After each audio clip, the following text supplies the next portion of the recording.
Июльнің 19-ы жетті, бүгін жұмға эфирда Саба Дұқынлары телевидениесі. Отына информацион программасы студиясынан сізді мен Райля Ғайләвіні сәлемлейм. Хайырлы кеш. Бүгінгі шығарылышының төп темалары турында еңілік қысқаша. Тірлік озығы әзірлеу компаниясы финишта урақта ашықтыра. Республиканың ең шибәр сыйыры Соба районынан. Шытсу хужалығы сүт нәсілі яқшы тоналар үстірі. Ғойлә елы оңайынан районда кең құлашлы проектларының тағын бірсі ұзды. Ахазір барсы хақында да толырақ ауыл хужалығында әшінің қызған шағы. Бүгін егінші механизаторлар малларға озық запасы топлай. Бір бош шартлы тірлікке 35 центнер озық біремлігі әзірленірге тиеш. Район ауыл хужалығы идарәсінің 18 июльге болған мағлуматларынан көрінгенше, бүгінгі күнге район бойынша 102.000 тонны сенаж, 5600 тонны пешен жиылған. Бір бош шартлы тірлікке 12 центнер озық біремлігі әзірленген. Бұл күнлерде біздің ижат түркіміде тірлік озығы туплау ішлері білән танышып қайтты. Соба җәмгыятының Мишән филиалында бу көннәрдә кызу темпларда тірлек озыгы әзерләү эшләре дәвам итә. Игенче механизаторлар Кызыл Миша авылы янындагы басуда 1 еллык үләнне чаптырып синажга сала. 70 гектар мәйданда солы катыш борчак үстерелгән. 1 еллык үләннәр быел филиалда 150 гектар мәйданны тәшкил итә. Явым-төшемнәрнең күптән булмавы гына яшел массаны планлаштырылган күләмдә җыеп булмау ихтималын арттыра. Шулай булуга да карамастан катнаш азыкның уңыш чыгышы әйбәт дип билгеләп үтте Тимершык бүлекчәсе агрономы. Беренче указ Yıllıklarınınkından 4900 tonna sinaj әзірленді. Енді бұл алдағы yıllara қарағанда bir zor көрсеткіш болмаса да енді hava тұрышының шуында кескен тұруы сәбәпле келішесі бола. Бұл 1 yıllıklar енді бик көп майданда болмаса да 150 гектар майданда, 200 гектар майдан Мишән яғынан біздің шоқырға салынды. Bir шоқыр тұлды, бір күн ішінде енді Ирактан ташылса да 1 yıllıkların massасы нашар түгел. Барыбыр да аларның фазасы шушы хава торышы белән әзрәк чагышты дип әйтәсе килә. 150 ситнедан да әз булмаган күләмдә уңышы чыгып бара. Инде бер шартлы тирлеккә әйбәт итеп кышлатып, тиешле күләмдә тамаклары тоерлык итеп кышлау процессы бар өчен инде 35 ситнер күләмендә республика буенча да шулай каралган инде. Шундай күләмдә шартлы тирлеккә азык әзерләнергә тиеш. Әле аның яртысына гына ирешенеп киленә. Инде кукурузлар башта матур тишелгәннәре азык культурасы бит инде. Анда майдан 600 гектар безнең бүлекчәдә дип әйтик. Сылалы борчакны Макдон комбайнында Озат Вәлиев урып покоска сала. Комбайн үзе көнгә 45 гектар мәйданны эшләргә сәләтле. Ургычының киң, үзе тиз йөрешле булу сәбәпле башлаган эшне кыска срокларда башкарып чыгарга ярдәм итә. Джон Дир тураткыч комбайннарында Рөстәм Газизҗанов белән Айрат Галимуллиннар эшли. Икесе дә Татарстанның атказанган механизаторлары. Катнаш азык әйбәт, тракторларыбызда уңайлы ди Айрат Галимуллин. Бүтән эш механикалашкан. Кабинада махсус экраннан йөк машиналарының тулганын карап барырга мөмкин. Күпме ягулык сарыф ителү, азыкны аттыру басманы күрсәтүче табло да аларның эшен күпкә җайлаштыра. Җәйкәне комбайнда, яскыны чәчүдә, тракторда эш техникам бар. Трактор, кормовочный комбайн, шушымнан Джон Дир, зерноуборочный комбайн Джон Дир. Инде басулардан торатылган синажны чокырга КАМАЗ машиналарында Рауис Бәйрамов, Ринат Вәлиев, Раил Хайбриев, Альфред Галәвин, Раил Гариповлар ташый. Егетләрнең кәефләре күтәренке, тоткарлыклар юк, эш шартлары да бик уңай, рәхәтләнеп эшләгенә диләр алар. Синаж башланганнан бирле катнашабыз инде бу эштә. Сабантуйдан соң керешкән районның күп хуҗалыкларында катнашырга туры килде. Эш оештырылган тәртиптә бара. Ягылык запчастьлардан тоткарлыклар юк. Ашаулар вакытында килә. Төрлечә туры килә инде уртача менә бу кармасмистә 16-17 тонна килеп бара. Рейсларга килгәндә инде 9 да була, 10 да була, артып та китә. Ара яралыкка даган йогынтысы бар. Монда биредә якын әле безгә ташырга бу арада. Иртәнге 6-дан кичке 6-га хәтле җиделәр була инде. Эшлибез. Ял итү вакыты шул абит, әбәт вакыты да, кичке ашау вакыты инде.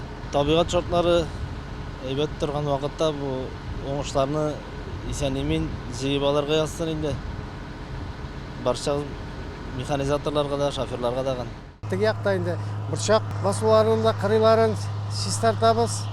Теге әзрәк уңышлы бер төккә чәчелгән борчакны да шушы синаж белән катыштырып салабыз. Ул якта безнең Мубараков Раннур үзебезнеке дип әйтергә була инде. Мишән ягы механизаторы шушы Мишән тумасы шунда эшли. Безгә бирелгән былтырмакта менә быел уңышлыгын эшләтеп килә Раннур. Ватылмыйча инде иске техника булса да барыбер эшләтә. Синаж чокырлары 2,5 тонна сыйдырышлы, берсенә 5,000 тоннага кадәр азык сыя. Башкаларында күп еллыклардан синаж тутырылган. Һәр кайсында катнаш азык тиешле технологиягә туры китерелеп туплана. Хәзерге вакытта Илсур Вәлиев белән Солтан Хайруллиннар сулылы борчакны таптап, чокырны тутыру эше белән шөгыльләнәләр. Азык кышка үз файдалы үзлекләрен югалтмыйча сакланачак дигән сүз. Көн дәвамында Басукырда хезмәттә булган егетләрне хуҗалыкның ашханәсеннән килгән тәмле ризыклар белән дә сыйлап торалар. Аш-суны Канифулла Яхин китерә. Җәй буена басуларда эш бетмей. Инде авыл кешесе зарыгып көткән шифалы яңгырлар да табигатыбызны туендырса, кышын терлекләребез дә мул продукция бирер, Аллаһы боерса. Иң шибәр таналарны районыбызның Шытсу хуҗалыгында үстерәләр. Бу ярлыкны аларга хәзер рәсми рәвештә дә тагарга мөмкин. Чөнки июль аеның 1нче көннәрендә башкалабыз Казанда Агро-Волга халыкара агросәнәгать күргәзмәсе эшләде. Анда илебезнең 400дән артык компаниясе үз эшчәнлеге белән таныштырды. Бу чара кысаларында сыерлар арасында Агро-Волга шибәре бәйгесе дә үткәрелде. Саба районы данын биредә нәкъ менә Шытсу хуҗалыгыннан Хендлерлар комплекс мөдире Нәҗип Гарипов, терлекче Станислав Грищук танасы яклый һәм җиңүче дипломына ия була. Тулырак без әзерләгән хәбәрдә.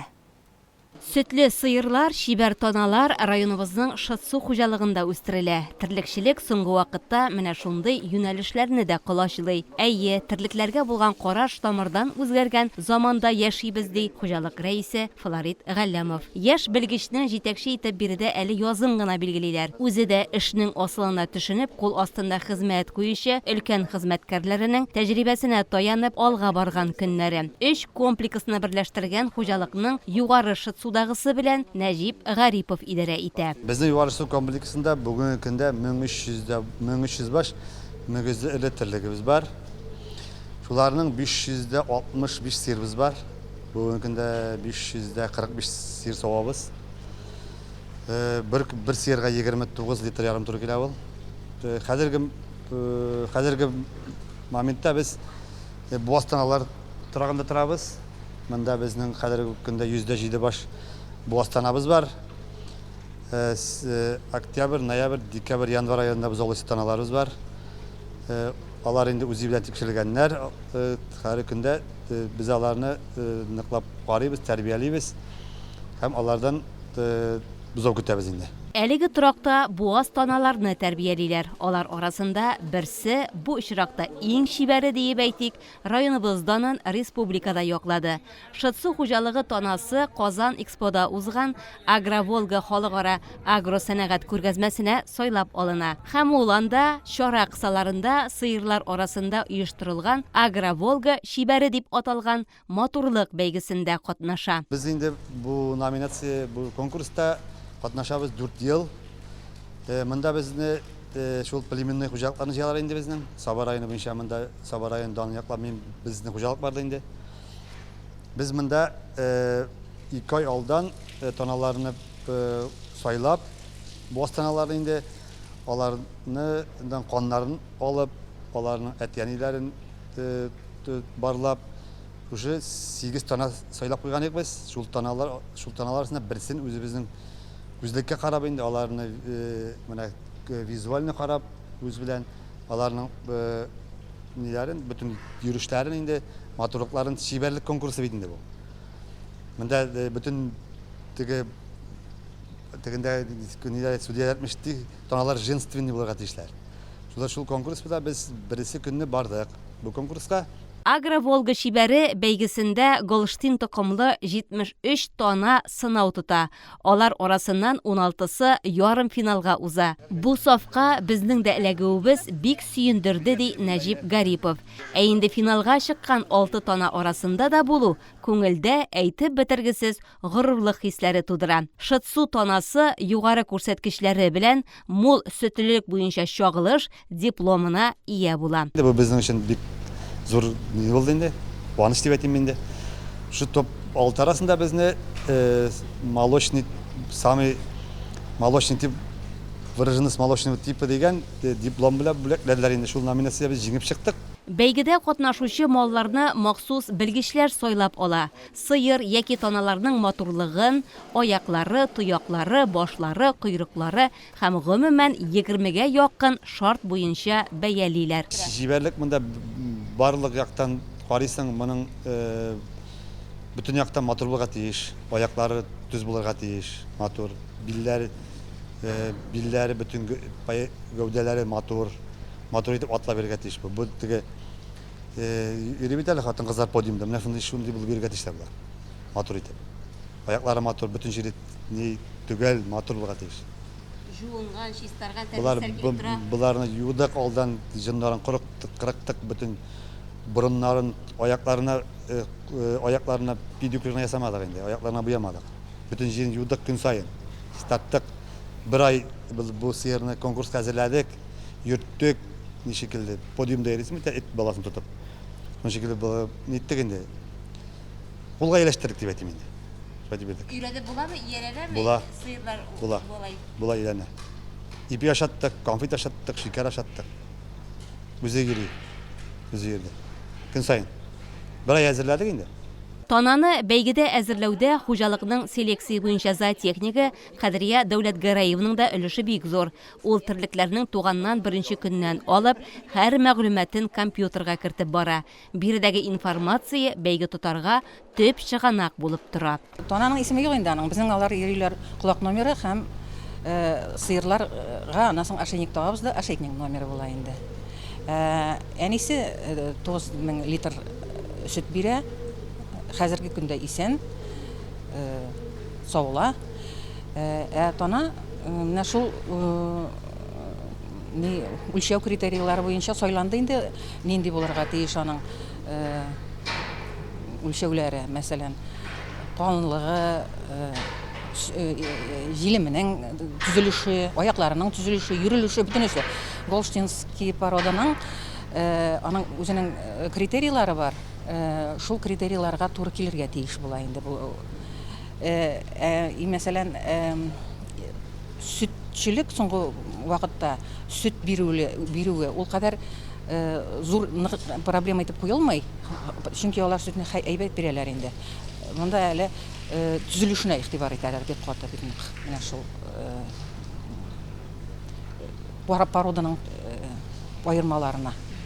Безнең монда Союз премияннан килеп егетләр үлчәп китәләр, шундый ни төзелгән хәзер, алар белән соглашение, кварталга бер тапкыр киләләр дәген, беренче тапкыр бузаулаган сыерларны үлчиләр. Үлчәү нәрсә, теге авырлыгын түгел, аның линейный үлчәүләрен инде менә.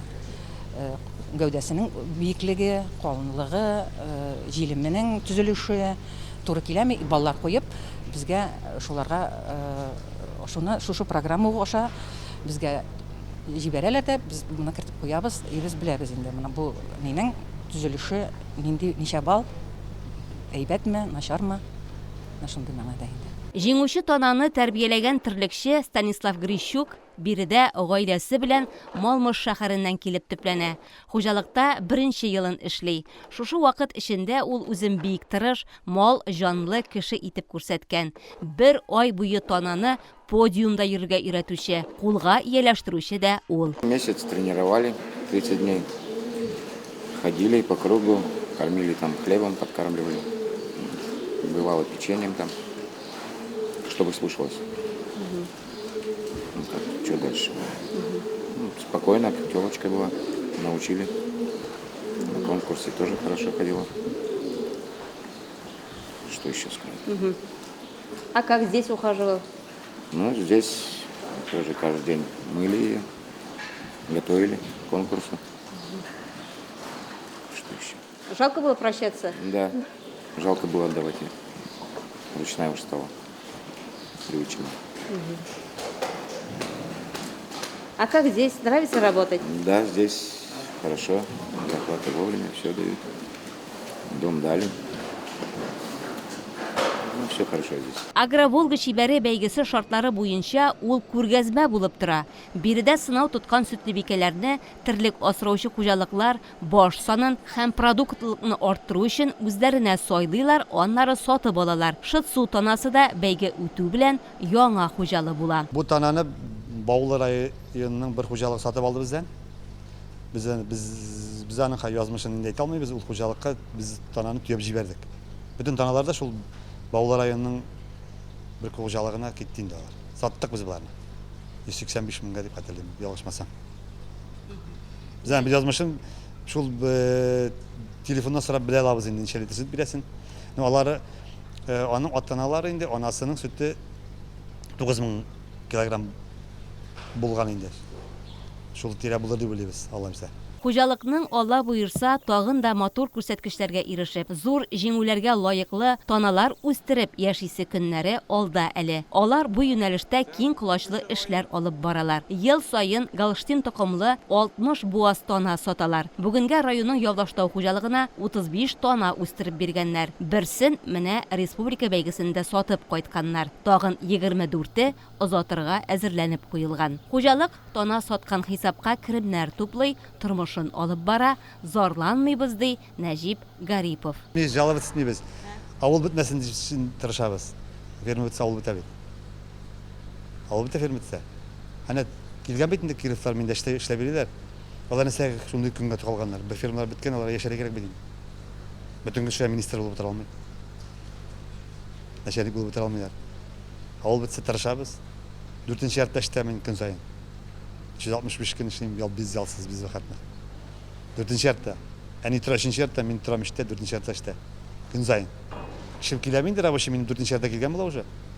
Күбесе. Минем 4-нче яртта монда ферма эш кайный инде. Һәр кеше үз урында. Сез кайчан эшлисез? Ну менә кайсы вакытта туры килә, шул вакытта йоклап алам. Кайсы вакытта җай чыга. Жайланмас эш, үтмәс сынау юк дияргә ярата халкыбыз. Менә шундый үз эшен яраткан, тәүлекнең һәр сәгатендә эш дип чапкан хезмәт ияләре булганда, терлекчелектә саннар югары үрмәли. Шытсу хуҗалыгы бүгенге көндә дәүләткә көн саен 16 тонна сөт сата.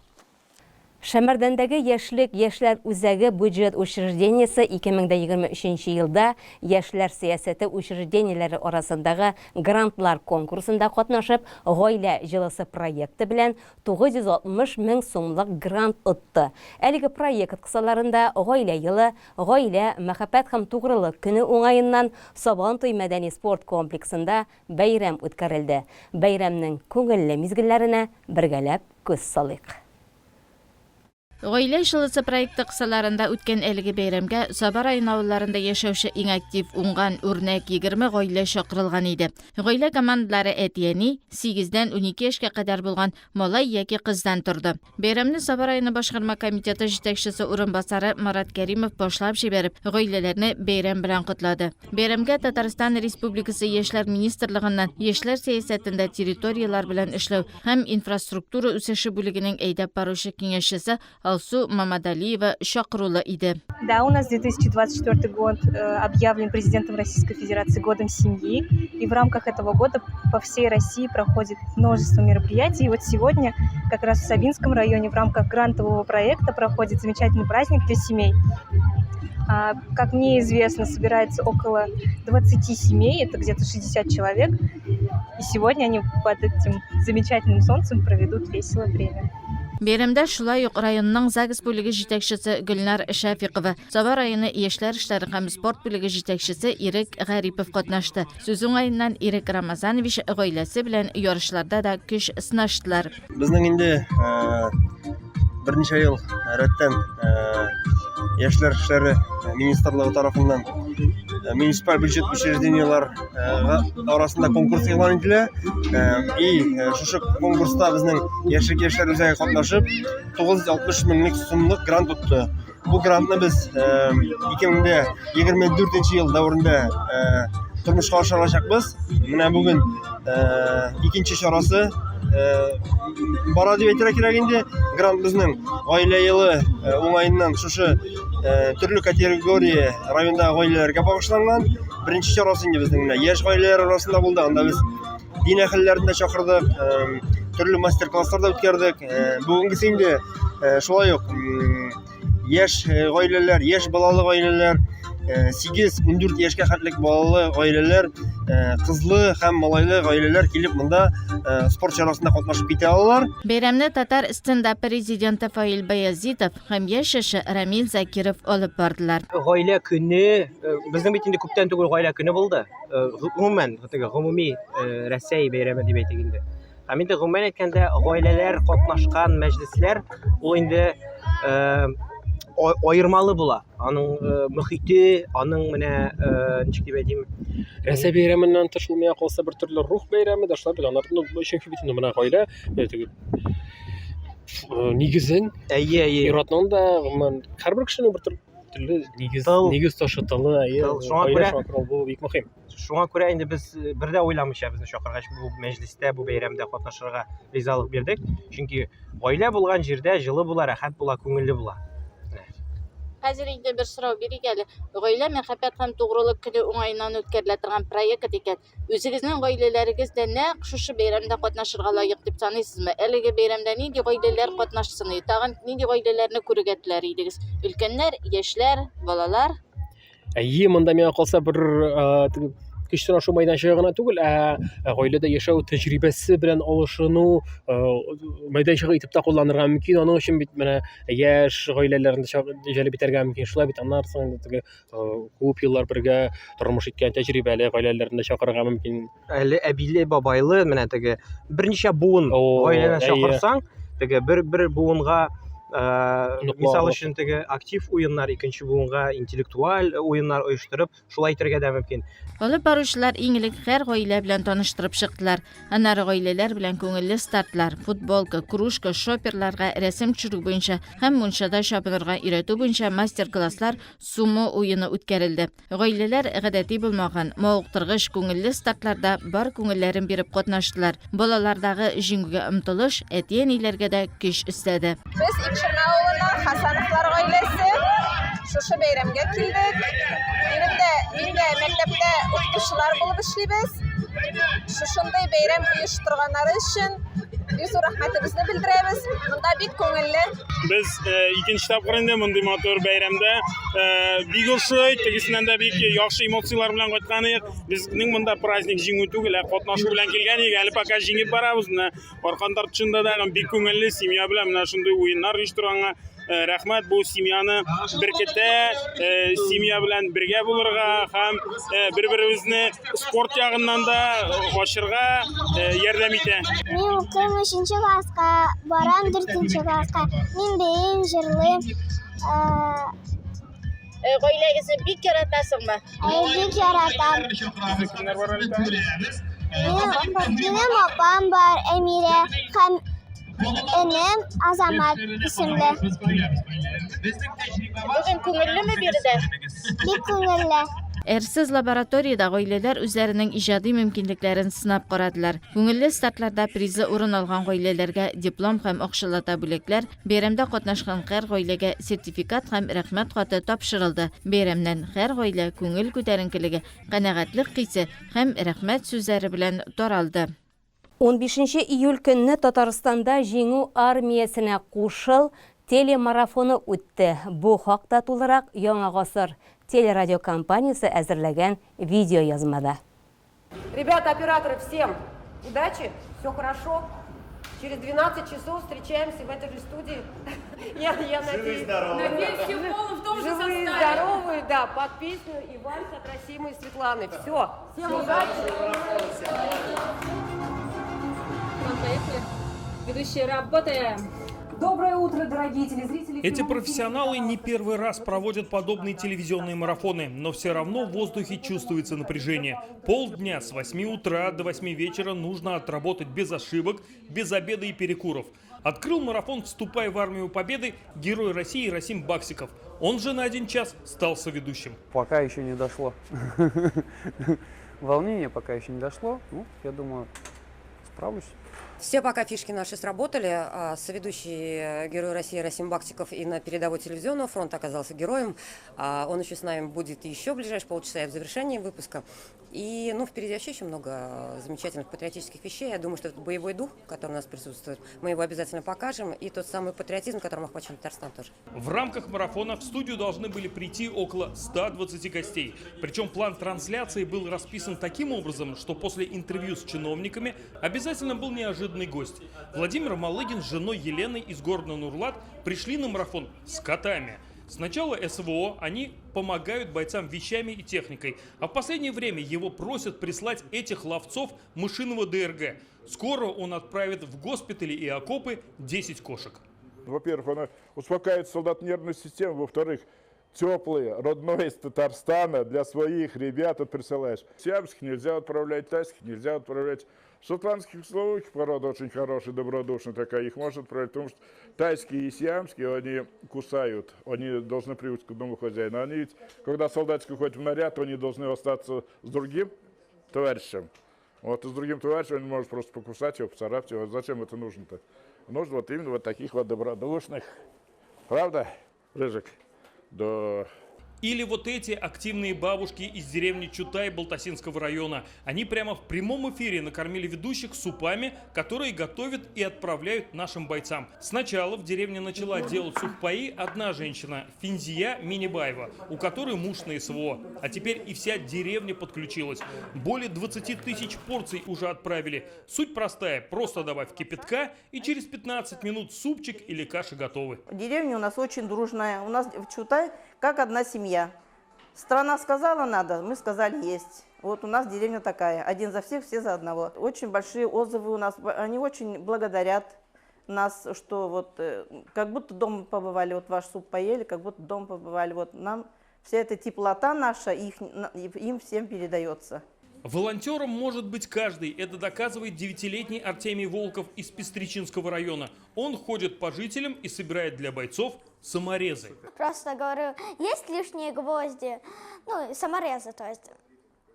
Если есть, мне дают 2-3 гвоздя, и вот так я накопил вот это. Я собираюсь, чтобы они себе сделали кровать, либо какой-нибудь, что-нибудь сделали себе для чтобы им удобно было. Вступить в армию Победы можно в любое время. А до 31 июля, подписав контракт на военную службу, можно получить единовременную выплату до 1,5 миллиона рублей. Но мэр Челнов Наиль Магдеев считает, что не из-за денег едут бойцы.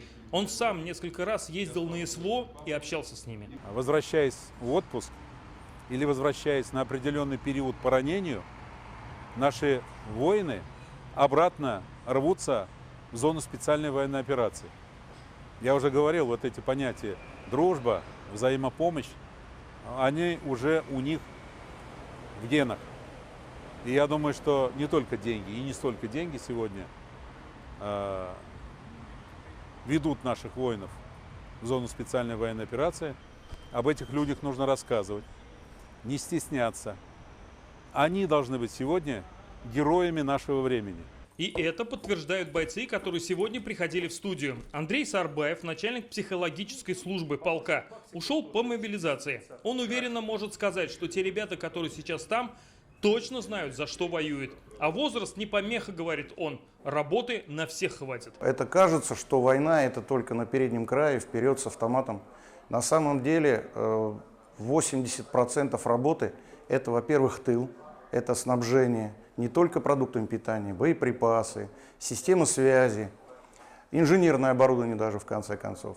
И самое главное, старые заветы, еще генерал Ватутин говорил, чем глубже мы закопаемся, тем тяжелее будет противнику нас достать, тем проще нам будет выполнить задачу нашу. У человека всегда выбор, поэтому сегодня мы как раз говорим о том, что в рамках телемарафона, проходящего в Республике Татарстан, звучит вот этот призыв присоединяться к Армии Победы, присоединяться к своим, поддержать своих. И я уже говорила о том, что один из военнослужащих произнес фразу «Наше дело право, и победа будет за нами». Хочется, чтобы все те, кто сегодня принимает решения, помнили этот лозунг, который звучит уже на протяжении многих лет, звучит как символ победы. Лозунг марафона «Вступай в армию победы» — это не только обращение к тем, кто решил идти на СВО. Это еще и ко всем жителям России. Равиль Мукменов, АОТ от Медиа.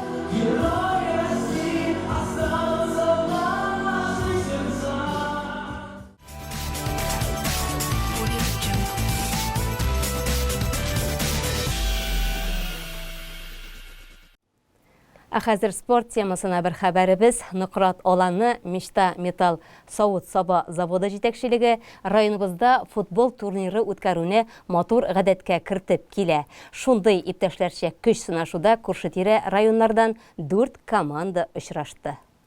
Сәламәт тәндә, сәламәт акыл диләр. Спорт белән шөгыльләнүчеләр бу сүзләрнең хаклыгына 1000 тапкыр инандылар инде. Узган шимбәдә Сабаның Алим стадионында футбол ярышлары булып узды. Әлеге ярышларда барысы 8 команда катнашты. Алар 2 категорияга бүленеп ярыштылар. 40 яшькәчә һәм 40 яшьтән узып киткән спортчылар. Саба, Икшермә, Шәмәрдән, электрон командалары янына Ныкрат аланыннан һәм Чистай районнарыннан командалар килеп кушылды. Әлеге иптәшләрчә турнирда катнашырга һәр команда, һәр футболчы бик теләп килде. Чистай командасы хәтта Сабага иң беренчеләрдән булып килеп төште. Ярышларның ачылышында Саба муниципаль районы башлыгы урынбасары Расих Закирҗанов катнашты. Ул үзенең сәламләү сүзендә спортчыларга уеннарда зур уңышлар теләде. Кемнәр көчле, шулар җиңсен. Спорт көчлеләрне ярата диде. Футбол майданында ярышлар 2 майданда барды. Командалар чыннан да бик әзерлекле иде. Командалар 2 төркемгә бүлеп ярышканлыктан кубокларда 2 иде. Алтын һәм көмеш кубок. Саба паркында футбол буенча 8 команда җыелдык. Монда инде формат әзрәк үзгәрәк. Обычный футболны 11 кеше бөтен полега уйнаса, без полны урталай бүлеп 8 кеше генә уйнадык. Бүген инде керттек составка яшьләрне 40 яшькә хәтлек 4 кеше мәҗбүри уйнарга тиеш булды. 40тан югары 4 кеше мәҗбүри уйнарга тиеш булды. Монда инде без өлкәнрәк буын футбол уйнаучылар белән яшь буынны тоташтырдык дип әйтергә кирәк. Алар һәрберсе уникаль кешеләр, һәрберсе үзенчә уйный, һәрберсенең үзенчә техникасы, тактикасы бар. Барысы әйтеп киткәнчә 8 команда булды монда. Ярышларның төп спонсоры безнең Мишта посуда эшләүче компания Вятский полянда урнашкан. Без инде алар белән традицион рәвештә берничә ел рәттән кыш көне мини-футбол турниры үткәрәек. Менә хәзер инде алар белән килешенде, сөйләшенде. Мондый турнирларны 2 ясарга, берне җәй көне, берне кыш көне алга таба да менә шулай алар белән бергә физкультура һәм спортны үстерү өлкәсендә эш алып барыбыз дип ышанабыз. Аларга бик зур рәхмәт әйтәсе килә. Инде ярышка килгән командалар чыннан да көчле бүген. Без инде иң көчле 4 команданы җыеп алтын кубокны разыгрывать иттек дип әйтергә була. Әзрәк слабыйрак җиңелгәннәр команда белән көмеш кубокны уйнадык. Монда җиңелүчеләр юк.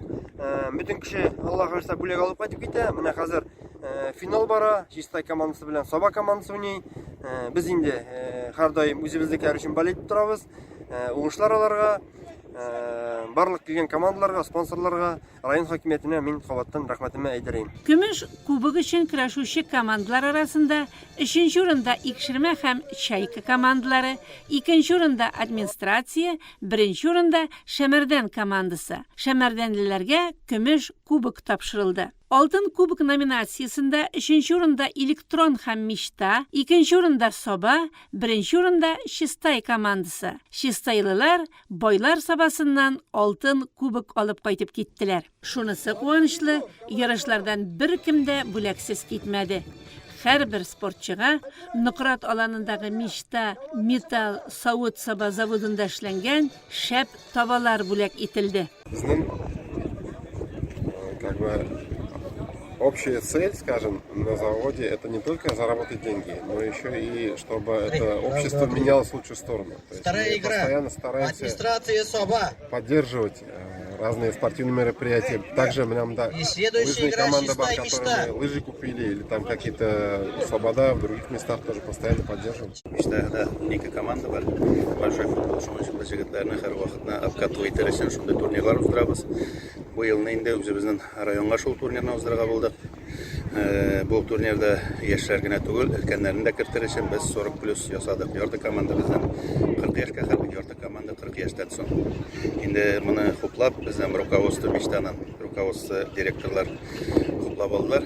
Һәм инде уздырырга дип безгә рөхсәт бирделәр. Без бу турнирда 8 команданы чакырдык. Һәм инде бер командада шунда килгән катнашкан кешене берсендә бүләксез калдырмыйча бүләкләргә дип монда ярышка килдек инде үзебезнең команда белән. Һәм инде кунаклар чакырып. Алла берсә, без моны ежегодный турнир дип калдырдык дип уйлыйбыз инде. Ел сайын уздырырга менә эштә өрендә кайсы җирдә безнең җитешеп бетмәгән җирләре бар, без буларны исправлый итәбез. Аннан соң инде может командалар күбрәк тә булыр. Соңыннан 8 команда футболчылары бергәләшеп фотога төштеләр. Һәр кемнең йөрәге мондый очрашулар дәвамлы булсын иде дип типте. Бүгенге әзерләгән хәбәребезнең бу соңгысы булды. Алда торган шимбә-якшәмбе яллары матур вакыйгалар, файдалы эшләр белән узсын дигән теләктә чыгарылышыбызны төгәллибез. Алда җырлы бүләк тапшыруы, рекламадан соң очрашырбыз. Бездән аерылмагыз.